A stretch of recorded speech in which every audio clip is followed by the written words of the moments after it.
Hello everyone, कैसे हैं आप लोग। अनअकैडमी के इस प्लेटफॉर्म पर आप सभी का बहुत बहुत स्वागत है। तो भाई आज की इस क्लास की हम बात करें, आज हम क्या करेंगे, आज हम करने वाले हैं पावर शेयरिंग का लेक्चर नंबर 2। और लेक्चर नंबर 1 की हम बात करें तो उसमें हमने कई सारी चीजों के बारे में बात की।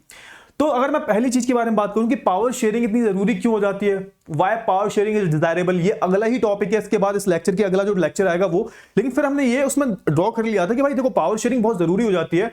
आपको अगर किसी भी जगह पर कॉन्फ्लिक्ट नहीं चाहिए कि भाई दो जो कम्युनिटीज हैं, दो से ज्यादा कम्युनिटीज जो हैं वो आपस में लड़े ना, उनके बीच में कॉन्फ्लिक्ट ना हो, प्यार से रहें, तो उस केस में पावर शेयरिंग बहुत जरूरी हो जाती है। मैंने ये भी बताया था कि power sharing is the spirit of the democracy, कि किसी भी लोकतंत्र में पावर शेयरिंग जो होती है उसकी आत्मा होती है। क्यों होती है आत्मा? आप लोकतंत्र को या फिर डेमोक्रेसी को इमेजिन ही नहीं कर सकते विदाउट पावर शेयरिंग। सोच के देखो, पावर एक ही के हाथ में है ना। तो ये सारी चीजें बताई मैंने। फिर मैंने दो एग्जांपल्स की हेल्प से आपको और अच्छे से एक्सप्लेन किया, और मैंने बेल्जियम का और श्रीलंका का एग्जांपल बताया।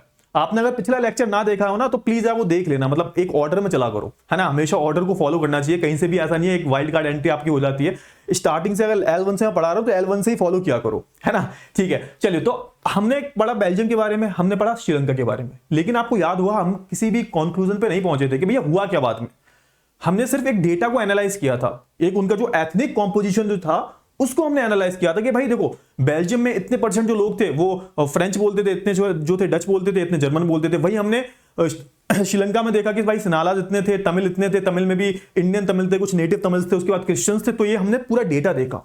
अब इस डेटा का करना क्या है सर, है ना। अब हुआ क्या इसमें, ऐसी कौन सी चीज है जो आप मेरे को पावर शेयरिंग से समझाना चाहते हो श्रीलंका के बारे में और बेल्जियम के बारे में, तो वो जो है हम इस लेक्चर में पढ़ने वाले हैं। तो दो टॉपिक्स जो हैं, एकोमोडेशन इन बेल्जियम की बात करें और मेजॉरिटेरिज्म श्रीलंका, हम दोनों के बारे में जो है बात करेंगे। क्लियर हुआ ना। तो ये सारी जो चीजें हैं वो हम ड्रॉ करने वाले हैं, और थोड़ा सा ना आपको सब्र रखना है, थोड़ा सा पेशेंस रखना है आपको, और थोड़ा सा चीजों को ना समझने की कोशिश करनी है आपको। अगर आप चीजों को स्टार्टिंग से समझोगे ना तो बहुत अच्छे से आपको क्लियर होगा। कॉन्सेप्ट पे ध्यान देना, रटने की कोशिश मत करना। क्लियर हुआ। चलिए तो भाई ये भाई रिमोट जी फिर से खराब हो गए, कोई बात नहीं, लोग मैनुअली चेंज करेंगे। और हाँ, दोनों जो टॉपिक्स हैं रुको, थोड़ा सा रुक जाओ। ये एनिमेशन बड़ा खराब लगता है मेरे को, बहुत ही इरिटेट करता है अगर मैनुअली आप चेंज कर रहे हो तो। ठीक है ना। मेजॉरिटेरिज्म इन श्रीलंका और दूसरा एकोमोडेशन इन बेल्जियम, ये दोनों जो टॉपिक्स हैं ये बहुत इंपॉर्टेंट टॉपिक्स हैं। दोनों को एक करके पढ़ेंगे हम। सबसे पहले बात करेंगे श्रीलंका के बारे में कि श्रीलंका ने ऐसा क्या किया भाई कि उनके देश में सिविल वॉर हो गया, है ना। क्योंकि मैंने बताया था बहुत ज्यादा डाइवर्सिटी थी उनकी, बहुत जो बड़ा एक कॉम्प्लेक्शन था, बहुत बड़ा कॉम्प्लेक्स था उनकी पूरी पॉपुलेशन में। एथनिक कॉम्पोजिशन को लेके अलग अलग लोग थे उनकी कम्युनिटी में। ठीक है, तो ये सारी चीजों के बारे में हम बात करेंगे और दोनों टॉपिक्स को पढ़ेंगे। अब आप देखोगे ना यहाँ पर ये श्रीलंका का मैप है, ठीक है, सबको पता होगा। और देखना जो नेटिव तमिल्स जो थे या फिर जो तमिल्स जो थे वो ज्यादातर कहां रहते थे, वो इस एरिया में रहते थे, यानी कि नॉर्थ ईस्ट वाले एरिया में, यहां पर है ना, इस एरिया में ज्यादातर जो तमिल्स जो थे, स्पेशली मैं बात करूं नेटिव तमिल्स की या फिर मैं बात करूं जो इंडियन तमिल्स थे, वो इस एरिया में रहते थे। और देखोगे इसका भी थोड़ा रिलेशन है, क्यों, ऊपर इंडिया है ना, ऊपर इंडिया, तो ये कहां रहेंगे, पास के एरिया में ही रहेंगे ना ये लोग, तो यहां पर रहा करते थे ये लोग। ठीक है, चलिए अब क्या हुआ देखो, अब देखते हैं कि इनकी गवर्नमेंट ने किया क्या। अब श्रीलंका की थोड़ी सी हिस्ट्री के बारे में बात करें ना, तो श्रीलंका जो था 1948 में एक इंडिपेंडेंट नेशन बन गया था। जैसे हम 1948 में आजाद हो गए थे ना, वैसे ही श्रीलंका जो है 1948 में आजाद हो गया था। मतलब ये भी एक कॉलोनी हुआ करता था अंग्रेजों की। अच्छा ठीक है, आजादी के बाद क्या हुआ भाई, जैसे हर जगह पे डेमोक्रेसी आई तो वहां पर भी एक डेमोक्रेसी आई। क्लियर हुआ ना, यहां पे भी एक डेमोक्रेसी आती है। और यहां पे बहुत ही ऑब्वियस है कि 74% सनालास पॉपुलेशन है, तो इसका मतलब क्या हुआ, इसका मतलब ये हुआ कि सनालास पॉपुलेशन से ही गवर्नमेंट बनेगी। भाई जिनकी पॉपुलेशन ज्यादा होती है गवर्नमेंट उन्हीं की बनती है ना, जैसे ऐसे ही देखा गया ज्यादातर। तो यहां पे भी यही हुआ कि 74% सनालास थे, तो सरकार किसकी बनेगी, सनालास की बनेगी। ऑब्वियस सी बात है, इट्स वेरी ऑब्वियस। चलो ठीक है, यहां तक कोई दिक्कत नहीं थी। अब क्या हुआ भाई, यहां पर जो ये डेमोक्रेटिकली है ना इलेक्टेड गवर्नमेंट जो थी, यानी कि वोट सबने दिया होगा, वोट तमिल्स ने भी दिया होगा, सनालास ने भी दिया होगा, जीता कौन, तो भाई यहां पे जो सनालास मेजॉरिटी वाले जो थे इनकी सरकार बनती है, इनकी पॉलिटिकल पार्टी जीत जाती है। लेकिन इनकी जो गवर्नमेंट थी उसने एक जो है ना समझदारी वाला जो काम होता है वो नहीं किया। उसने कौन सी पॉलिसी को अपनाया, तो उसने जो है यहां पर दे रखा है मेजॉरिटेरियनिज्म, है ना। मेजॉरिटेरियन क्या होता है, अब यहां पे जो शब्द है ना बहुत ही इंटरेस्टिंग सा है मेजॉरिटेरियन, और उसको हम क्या बोल देते हैं, मेजॉरिटेरिज्म भी बोल देते हैं, आईएसएम, मतलब एक आइडियोलॉजी बन जाती है। किस तरीके की आइडियोलॉजी है, होता क्या है मेजोरिटेरियन या फिर मेजोरिटेरिज्म है क्या, ये किस प्रकार की विचारधारा है, क्या क्या है ये।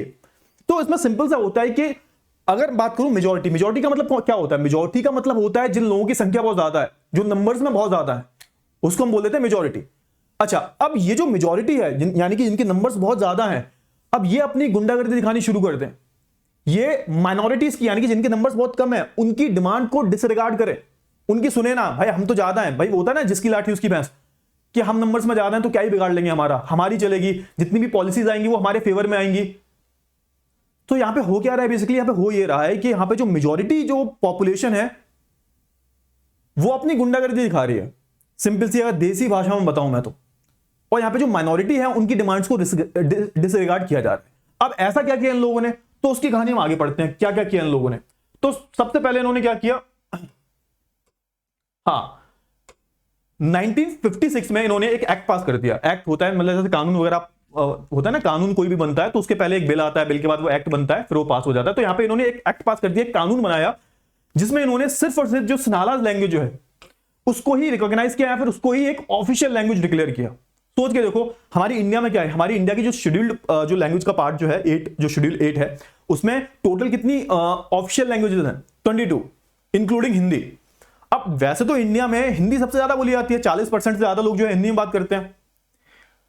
अगर गवर्नमेंट हमारी चाहती तो हिंदी को ओनली ऑफिशियल लैंग्वेज डिक्लेयर कर सकती थी, लेकिन इसका अंजाम क्या होता, इसके रिजल्ट्स बहुत ही हॉरिफाइंग हो सकते थे। भाई सोच के देखो, इंडिया में ही लड़ाई हो जाती, इंडिया में ही सिविल वॉर हो सकता था, ठीक है। लेकिन इनकी सरकार ने क्या किया, इनकी सरकार ने बोला कि भाई 74% जो लोग हैं वो सनालाज हैं, तो सनाला जो लैंग्वेज होगी वो ऑफिशियल, ओनली ऑफिशियल लैंग्वेज, ऐसा नहीं है कि दूसरी भी होगी कोई। अब भाई कहने को तो 18% बहुत बड़ा नंबर होता है, तो तमिल्स को भी यहां पे कुछ ना कुछ प्रायोरिटी देनी चाहिए थी, तमिल जो लैंग्वेज है उसको भी ऑफिशियल लैंग्वेज में डालना चाहिए था। लेकिन इनकी सरकार ने ऐसा नहीं किया, इनकी सरकार ने सिर्फ और सिर्फ जो सनालाज लैंग्वेज जो है ना उसको बोला कि भैया यही लैंग्वेज होगी हमारी, यही है ऑफिशियल लैंग्वेज। भाई जितने भी ऑफिसर्स हैं, कोर्ट कचहरी सरकारी दफ्तर, उसमें सिर्फ इस प्रकार की भाषा का ही इस्तेमाल किया जाएगा, बोल दिया इनकी सरकार ने। पहली गलती है कि ठीक है, चलो ठीक है, यहां तक भी ठीक था। चलो अब क्या किया, अब इन्होंने अलग अलग पॉलिसीज लाए अपनी, और ये प्रेफरेंशियल पॉलिसी जो थी ना वो सनालाज के फेवर में थी। यानी कि अगर तुम्हें सरकारी नौकरी करनी है, तुम सनाला हो, है ना, या फिर बुद्धिस्ट हो तुम, तो तुम्हें नौकरी मिल जाएगी, तुम्हें प्रायोरिटी दी जाएगी। अगर तुम किसी भी सरकारी यूनिवर्सिटी में एडमिशन लेना चाहते हो, अगर तुम सनाला हो, सनाला भाषा में बात करते हो, बुद्धिस्ट हो, तो तुम्हें जो है यूनिवर्सिटी में एडमिशन मिल जाएगा। अब सोच के देखो यहां पे उल्टा हो रहा है ना। हम वैसे क्या करते हैं, ये जो चीजें हैं वो माइनॉरिटीज को दी जाती हैं ताकि इनको थोड़ा आगे बढ़ाया जा सके, यहां पे उल्टा हो रहा था। यहां पे जो मेजॉरिटी है यानी कि पहले से जो लोग ज्यादा हैं उनके लिए ही यहां पर प्रेफरेंशियल पॉलिसीज बनाई जा रही थी, उनकी सरकार यही कर रही थी। अब सब वोट बैंक का खेल है भाई, क्यों कर रही थी वो चाहती यहां पे सिचुएशन को कंट्रोल कर सकती थी, उनकी सरकार चाहती तो, लेकिन उनको वोट से मतलब था भाई, क्योंकि अगले बार चुनाव आएंगे तो भाई सनालाज जो है वो उनको ही वोट देंगे, क्योंकि सारी जो पॉलिसीज आ रही हैं वो किसके फेवर में आ रही हैं, वो सनालाज के फेवर में आ रही हैं, है ना। तो यहां पे जितनी भी पॉलिसी जो थी वो सनालाज के फेवर में ही थी। अच्छा, अब यहां पे एक और इन्होंने क्लॉज डाल दी कॉन्स्टिट्यूशन में कि यहां पर जो बुद्धिस्ट लोग हैं या फिर जो बुद्धिज्म जो है रिलीजन, उसको प्रोटेक्ट किया जाएगा।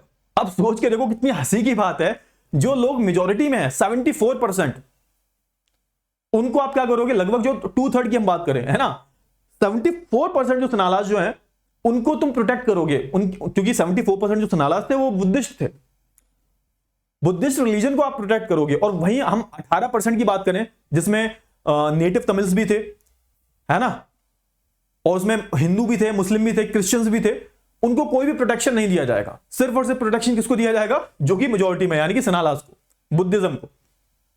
तो ये सारी जो चीजें इनकी सरकार ने करनी शुरू कर दी। अब होता है ना कि भाई देखो, हमेशा याद करना, एक एक्शन जब होता है तो एक्शन का रिएक्शन तो होता है ना, एक्शन का रिएक्शन होता है। अब ऐसा नहीं था कि वो जो तमिल्स थे बेचारे वो चुपचाप बैठते, क्योंकि उनके साथ बहुत ही ज्यादा अन्याय हुआ था, बहुत गलत हुआ था उनके साथ। सोच के देखो, तुम किसी भी देश में खुद को एलिनेटेड फील करने लगो, मतलब अलग थलग फील करने लगो। एलिनेटेड मतलब क्या होता है कि ऐसा लगे आपको कि आप उन लोगों में से हो ही नहीं, आप कहीं और दूसरे प्लेनेट से आए हो। एलियन शब्द से ही एलिनेटेड बना है। एलियन का मतलब क्या होता है, या तो बाहर देश का, जो कि आपके देश का नाम, या फिर बाहर की दुनिया का, समझ में आ गया। तो यहां पर इनके देश को जो है फीलिंग ऑफ एलिनेशन, वो अपने ही देश में अलग थलग फील करने लगे थे, क्योंकि जितनी भी पॉलिसी थी वो किसके फेवर में थी, सनालाज के फेवर में थी। और जो मेजर पॉलिटिकल जो पार्टीज थी वो अपनी लैंग्वेज और कल्चर को लेकर बहुत ज्यादा सेंसिटिव भी थे। अब भाई हर किसी का अपना लैंग्वेज और कल्चर होता है ना, कि तुम्हारे अकेले का थोड़ा ना होता है भाई। तमिल्स का भी तो लैंग्वेज था, उनका भी खुद की कल्चर था, उनका भी खुद का रिलीजन था। अब ऐसा थोड़ा ना तुम सिर्फ और सिर्फ उनको ही प्रायोरिटी दोगे जो तुम्हारे देश में मेजोरिटी में है ना।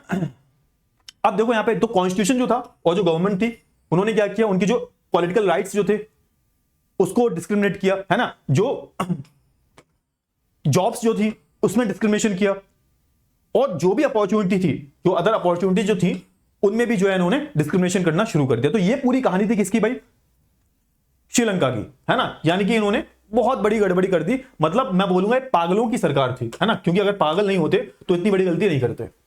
अब क्या हुआ भाई, अब एक्शन का रिएक्शन हुआ। अब जो श्रीलंकन तमिल जो थे, अब ये चुप रहने वाले नहीं थे भाई। 18% नंबर बहुत होते हैं, है ना। 18% अगर मैं बात करूं, 2 करोड़ पॉपुलेशन है, 2 करोड़ से ज्यादा पॉपुलेशन है, तो 18% अगर आप थोड़ा सा कैलकुलेट करोगे तो कितना हो जाएगा, ये करीबन 36 लाख, है ना। अगर 1 करोड़ की हम बात करें तो 18 लाख और 18 लाख, 18 दूनी 36, हाँ 18 × 2 36, 36 लाख से ज्यादा यहाँ पे मान के चले, राउंड ऑफ कर देते, 40 लाख यहाँ पे तमिल्स थे। और 40 लाख तमिल्स की जो डिमांड्स थी उनको पूरा नहीं किया। तो भाई यहाँ पे क्या हुआ, यहाँ पर आप जो तमिल्स थे, इन्होंने खुद की जो पॉलिटिकल पार्टीज थी उनको बनाना शुरू कर दिया, और इन्होंने डिमांड की भाई तमिल को भी एज एन ऑफिशियल लैंग्वेज जो है डिक्लेयर कर दिया जाए। और दूसरी डिमांड क्या थी कि भाई जितने बेनिफिट्स आप सिनालास को दे रहे हो उतने ही बेनिफिट्स हमें मिलने चाहिए सरकारी नौकरी में, चाहे भले ही वो एडमिशन की बात हो या फिर जो अदर अपॉर्चुनिटीज हैं। जितने मौके आप सिनालास को दे रहे हो उतने ही मौके, इतनी अपॉर्चुनिटी जो है हमें भी मिलनी चाहिए। तो स्टार्टिंग में इनकी यही डिमांड थी। आप देखो कि 1980 आते आते अलग अलग जो पॉलिटिकल पार्टी जो थी वो फॉर्म होने लगी, और यहां पर यही डिमांड होने लगा। और यहां पर फाइनली क्या हुआ, अब जब मैटर बहुत ज्यादा बढ़ गया, पहले स्टार्टिंग में तो इनकी डिमांड यही थी कि भाई हमें ना तमिल को as an official language declare कर दो, जैसे सिनालास को किया, और जो अदर अपॉर्चुनिटीज हैं उसमें तमिल्स को भी इक्वल अपॉर्चुनिटी मिलनी चाहिए। लेकिन बाद में जब बहुत ज्यादा कंडीशन थोड़ी सी सेंसिटिव हो गई ना, तो यहां पे आप देखोगे अलग अलग तमिल्स में पॉलिटिकल पार्टीज आने लगी, और उन्होंने क्या डिमांड करना शुरू कर दिया, उन्होंने तमिल ईलम का डिमांड करना शुरू कर दिया। मतलब एक सेपरेट स्टेट, मतलब इन्होंने बोला कि भाई श्रीलंका को भी अलग बांट दो, हमें तमिल्स का अलग स्टेट चाहिए, मतलब एक अलग देश चाहिए जहां पे तमिल्स रहते हो। मतलब पूरे कंट्री का बंटवारा होने वाला था उस टाइम पर, और आप देखोगे हजारों लोगों की मौत होती है इसमें, सिविल वॉर हो जाता है। And this led to the civil war in the country. Civil war का मतलब क्या होता है, गृह युद्ध। मतलब जब घर के अंदर ही जब लड़ाई हो जाती है, देश के अंदर ही जो है कोई 2 कम्युनिटी आपस में लड़ने लगती हैं, तो उसको सिविल वॉर बोल देते हैं। और यहां पे ये कहां डिमांड कर ले, तो नदर्न ईस्टर्न जो पार्ट था श्रीलंका का, नदर्न ईस्टर्न पार्ट मैंने बताया था ना अभी, ये वाला जो पार्ट था, ये वाला जो पार्ट था, ये वाला जो पार्ट था, है ना, यहां पर ये एक तमिल ईलम की जो है डिमांड करने लगे। अब ये क्या था भाई, ये यहां पर आप बोल सकते हो कि काइंड ऑफ एक सिचुएशन देखने को मिली श्रीलंका में। अब बात कर लेते हैं किसकी भाई, अब बात कर लेते हैं हम एकोमोडेशन इन बेल्जियम। अब यहां पे एकोमोडेशन की बात करें तो जो गलती बेल्जियम ने, जो गलती श्रीलंका ने की थी, वो गलती बेल्जियम ने नहीं की। बेल्जियम ने क्या किया भाई, तो बेल्जियम ने पहली बात तो पता क्या किया, पावर शेयरिंग बहुत ज्यादा अलग लेवल पे की इन्होंने क्या किया कि इन्होंने सेंटर पे सेंटर गवर्नमेंट बनाई, और सेंटर में जो सेंट्रल गवर्नमेंट होगी उसमें जो डच स्पीकिंग और जो फ्रेंच स्पीकिंग मिनिस्टर जो होंगे बराबर होंगे। अब कहने को देखो, इनकी जो सरकार थी वो एक चीज कर सकती थी, जैसे श्रीलंका ने किया कि भाई 59% क्या डच हैं, तो हम डच मिनिस्टर्स को ज्यादा रखते हैं, है ना। लेकिन इनकी सरकार ने ऐसा नहीं किया। इनकी सरकार ने बोला कि नहीं, गलत है, ऐसे क्या होंगे, कॉन्फ्लिक्ट्स हो सकते हैं, तो हम क्या करेंगे, हम डच स्पीकिंग और फ्रेंच स्पीकिंग जो मिनिस्टर्स होंगे उनकी संख्या जो है, उनके नंबर जो है बराबर रखेंगे।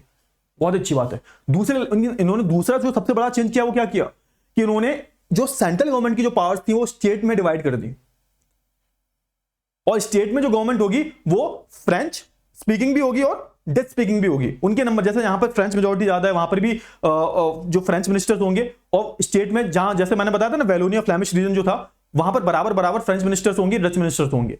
और तो और इन्होंने क्या किया है, अब जैसे मैं कैपिटल की बात करूं, मेन जो एपिसेंटर था वो क्या था, कैपिटल था उनके ब्रुसेल्स।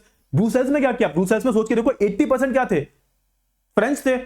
ब्रुसेल्स में तो उल्टा हिसाब था, लेकिन इन्होंने क्या किया, इन्होंने ब्रुसेल्स में एक अलग गवर्नमेंट बनाई कैपिटल में, जिसमें भी क्या होगा, फ्रेंच और डच स्पीकिंग जो मिनिस्टर्स होंगे बराबर होंगे।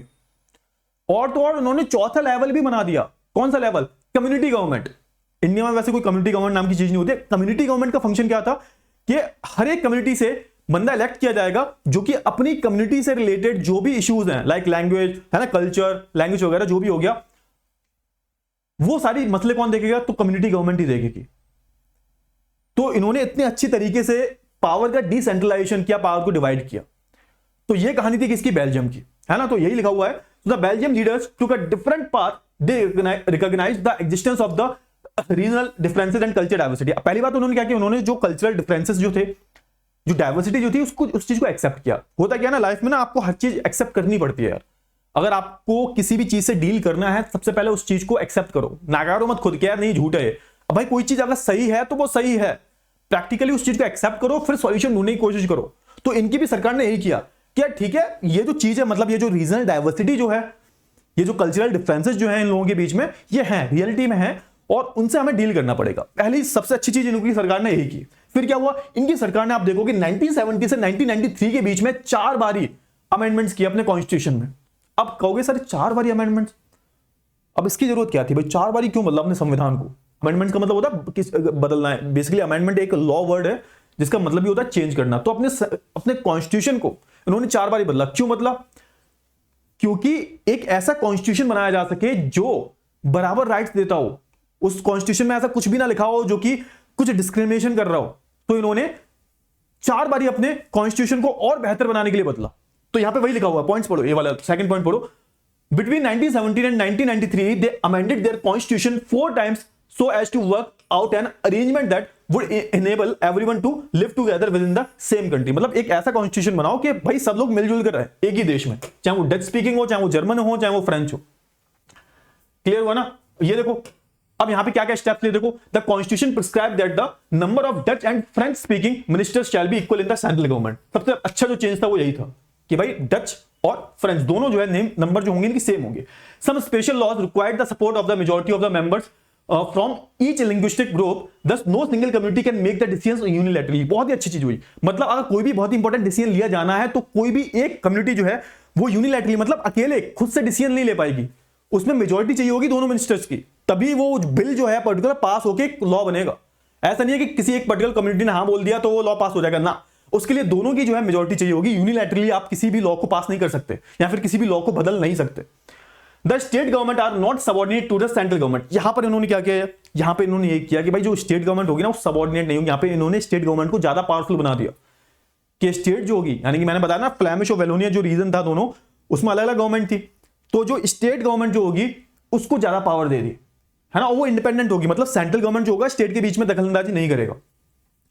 क्लियर हुआ। Brussels has a separate government in which both communities have equal representation.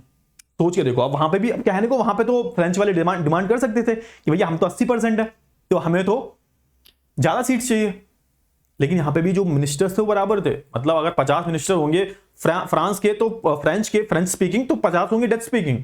तो ये चीज अच्छी की इन्होंने। Apart from the last point पढ़ो, apart from the central and the state government there is a third kind of government. This community government is elected by the people belonging to that one language community, Dutch, French and German. अब यहां पे community government को भी बनाया गया जो उस particular community से बिलोंग करता है, वहां से वो कम्युनिटी गवर्नमेंट निकलेगी। मतलब जैसे मान चलो मैं हूं फ्रेंच स्पीकिंग, तो मैं हमारे यहां पे चुनाव होंगे, इलेक्शन होंगे, और वहां से मैं किसी एक बंदे को चुनकर भेजूंगा, तो वो जितने भी कम्युनिटी से रिलेटेड इश्यूज हैं वो देखेगा। और भाई ब्रुसेल्स बहुत छोटा, मैं कह रहा हूं ब्रुसेल्स, बेल्जियम बहुत ही छोटा देश है यार, मतलब उसको मैनेज करना, सोच के देखो ना, पॉपुलेशन हरियाणा से भी कम है ना, तो सोच के देखो इतने छोटे देश में चीजें मैनेज करना बहुत आसान हो जाती हैं। मेन जो लफड़ा आता है ना, मेन जो प्रॉब्लम आती है वो एंड में वही आती है पॉपुलेशन पे। चाहे आप कोई भी टॉपिक उठा लो, तो इनकी कंट्री छोटी है, लोगों को मैनेज करना बहुत आसान है, तो इन्होंने हर कम्युनिटी से एक बंदा इलेक्ट करके भेजा, जिससे हमने कम्युनिटी गवर्नमेंट का नाम दे दिया। तो वो जितने भी मसले हैं कम्युनिटी से रिलेटेड, आपके लैंग्वेज से रिलेटेड, आपके कल्चर से रिलेटेड, तो वो सारी यही देखेंगे। अगर कोई भी कॉन्फ्लिक्ट वगैरह होते हैं, फिर कोई भी लॉ पास करना है